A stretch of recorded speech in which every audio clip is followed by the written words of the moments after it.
Bonjour à toutes et à tous, aujourd'hui nous allons vous montrer comment utiliser le tableur budget de trésorerie fourni par la FNSEA Centre-Val de Loire. Vous le trouverez sur le site fnseacvl.com dans la rubrique économie. Téléchargez-le et ouvrez-le sur Excel. La méthode que nous vous proposons aujourd'hui est volontairement simplifiée car l'objectif est pour vous de réaliser un point de situation et une visibilité à court terme. Vous retrouverez un tableur en plusieurs parties, les dépenses, les recettes et le solde de trésorerie.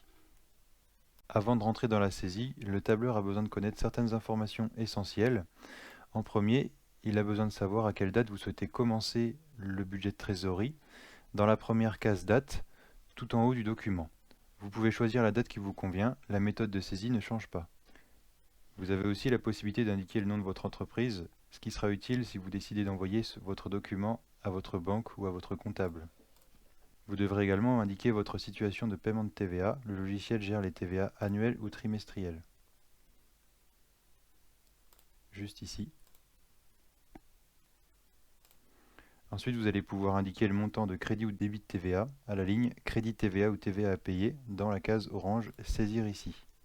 Si vous avez des questions à ce sujet, n'hésitez pas à contacter votre comptable. Ensuite, nous avons besoin d'indiquer au logiciel votre situation de trésorerie de départ. Pour cela, vous allez retrouver votre solde sur votre relevé bancaire et regarder la situation du début du premier mois que vous avez indiqué sur la première colonne. Par exemple, au 1er avril 2020, ma situation de trésorerie était de 13 000 euros. Il faut également indiquer au logiciel si vous bénéficiez d'une ouverture de crédit ou d'une autorisation de découvert déjà en place. Pour cela, indiquez le montant dans la case plafond de l'ouverture de crédit. Pour mon exemple, j'indique avoir une ouverture de crédit de 15 000 euros. Pour les emprunts à court terme, ceux qui financent vos approvisionnements par exemple, nous les verrons à la fin de la présentation. Et enfin, si vous avez des dettes à payer ou des factures non réglées lorsque vous démarrez le budget de trésorerie, vous pouvez utiliser le tableau facultatif, juste ici. Vous pouvez y inscrire les montants de dettes ou de factures non réglées, puis les reporter sur les mois où vous paierez effectivement ces dettes. Par exemple, je n'ai pas payé la facture de 1 500 euros hors taxe du mécanicien. Je la place donc sur le tableau facultatif, puis je reporte le montant sur le mois de juin, par exemple, si je veux payer ma dette au mois de juin, sur la ligne paiement dette hors taxe, 1500, et je reporte les 300 euros de TVA sur la ligne TVA sur dette. Nous allons maintenant rentrer dans le vif du sujet avec les informations mensuelles. L'objectif de ce budget de trésorerie sera d'indiquer les montants que vous aurez à payer et les prévisions de recettes. Il y a 3 cas de figure possibles. Les mouvements uniques, lorsque l'on va payer une charge ou vendre un produit une seule fois dans l'année, les mouvements en plusieurs fois et les mouvements fixes chaque mois. Pour le premier cas des mouvements uniques, je vais vous donner un exemple. Je paye mes fermages en novembre chaque année et ça représente une charge de 11 000 euros, que je ne paye donc qu'une fois. Je vais donc aller sur la colonne novembre 2020, à la ligne fermage et mise à disposition, et je vais taper 11 000. On peut citer un autre exemple avec la PAC qui est payée en octobre. Dans mon exemple, je vais aller chercher la ligne primes et indemnités à la colonne octobre 2020 et je vais placer 19 000 euros. Pour les mouvements en plusieurs fois, il faudra aller plus dans le détail pour déterminer à quelle période vous payez telle ou telle charge, à quelle période vous vendez tel ou tel produit. Premier exemple, les achats de semences. Si vous avez l'habitude de faire un achat au printemps et un autre à l'automne, il vous suffit de reprendre les factures passées et de les placer en fonction de la date. J'ai par exemple acheté l'an passé 1 000 euros de semences de colza en août, 3 000 euros de semences de blé en octobre et 4 000 euros de semences en avril. Eh bien, je vais placer tout simplement ces montants sur l'année suivante. Si j'ai un assolement différent, je peux mettre à jour mon assolement et utiliser les marges de mon dossier de gestion pour connaître mon coût de semences à l'hectare, comme par exemple ici, en blé tendre, charge de semences, 84 euros par hectare. En ce qui concerne les recettes, dans certains cas, les ventes sont situées sur plusieurs mois stratégiques. C'est le cas des horticulteurs et du tourisme par exemple. Vous pouvez alors étaler les ventes sur plusieurs mois ou indiquer des montants précis pour chaque mois.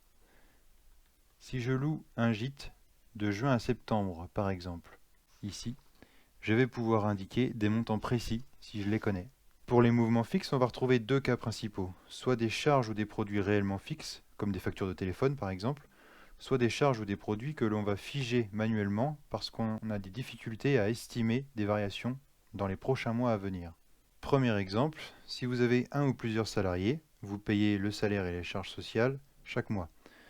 Vous pouvez donc indiquer le même montant sur chacun des mois. Pour cela, vous indiquez le montant sur le premier mois, par exemple 2000 €, et ensuite, vous réalisez un simple copier-coller pour remettre le même montant sur chaque mois. Deuxième exemple, en ce qui concerne le poste entretien et réparation, matériel et bâtiment par exemple. C'est très aléatoire et donc difficile à prévoir. Il y a souvent des pannes qui sont donc imprévisibles, des pièces cassées qu'il faut changer, etc. Pour ça, il est possible d'utiliser un montant annuel qu'on va diviser par 12. Pour ça, je vous conseille de regarder votre dossier de gestion. Dans mon exemple, si j'ai eu 9000 € de frais d'entretien l'année passée, je vais répartir ces 9000 € sur mes 12 mois. Je fais égal 9000 divisé par 12, et après, j'utilise le même copier-coller. Il est nécessaire de réaliser ces opérations pour chacune des charges et des produits. Je vous conseille pour ça de prendre votre dossier de gestion et de suivre charge par charge et produit par produit dans votre compte de résultat. N'oubliez pas d'indiquer les remboursements de prêts à payer soit en mensuel, soit en annuel. Vous avez pour ça deux lignes différentes, les annuités et les mensualités. Je vous montre un exemple. Chaque mois, je paye un emprunt mensuel 300 €. J'utilise le copier-coller. Et j'ai une échéance de 25 000 € qui tombe en décembre. Si vous connaissez des décalages de recettes ou de dépenses, vous pouvez décaler les chiffres d'une ou plusieurs cases. Par exemple, si j'avais prévu 20 000 € de vente de fromage en avril, et que finalement elles auront lieu en août, eh bien je supprime d'un côté pour ajouter de l'autre.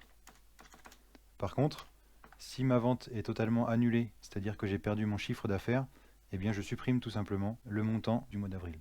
C'est le même principe si vous obtenez des décalages de paiement de facture ou d'échéance d'emprunt.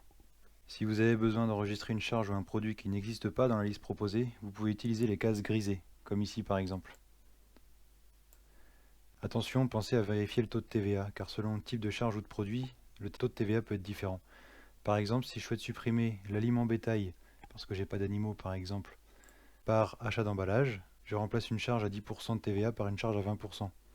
Je peux donc indiquer emballage à la place d'achat d'aliments, mais par contre il faut bien que je pense à remplacer mon taux de charge de 10% par 20%. Pensez d'ailleurs à vérifier le taux de TVA sur l'ensemble des charges et produits utilisés. Par exemple, le logiciel n'est pas préparamétré pour certains postes de recettes, comme c'est marqué ici. Pour prendre mon exemple des locations touristiques, elles peuvent être à 10 ou 20%. Les miennes sont à un taux de TVA de 20%, j'indique donc 20%. Pour les emprunts à court terme, ceux qui financent les appros par exemple, si vous en avez un ou plusieurs, vous pouvez indiquer le montant du déblocage de l'argent sur votre compte au mois voulu dans la partie recettes et le moment où vous réglez cet emprunt court terme dans la partie dépenses. Par exemple, j'ai un court terme de 20 000 € qui est débloqué chaque année en avril et qui sera remboursé en décembre. J'indique donc 20 000 € sur le mois d'avril dans la partie recettes et je vais placer également les 20 000 € du remboursement court terme en décembre 2020. Quand vous aurez passé toutes les étapes et inscrit l'ensemble des recettes et dépenses, vous pourrez analyser les résultats.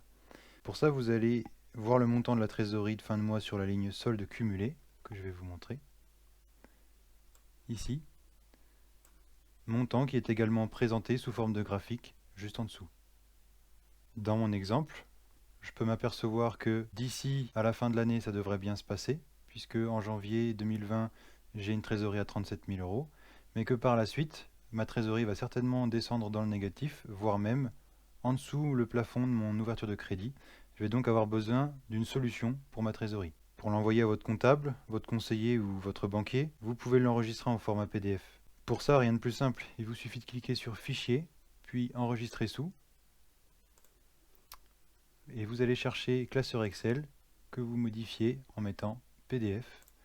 Cliquez sur Enregistrer et vous allez rechercher au même endroit que là où est votre tableur Excel le PDF que vous pouvez ouvrir et envoyer sous format de pièce jointe par exemple. Voilà à quoi ressemble votre budget de trésorerie une fois terminé. Si vous souhaitez, vous pouvez également l'imprimer en cliquant sur Fichier, Imprimer. Voilà, vous avez réalisé votre budget de trésorerie.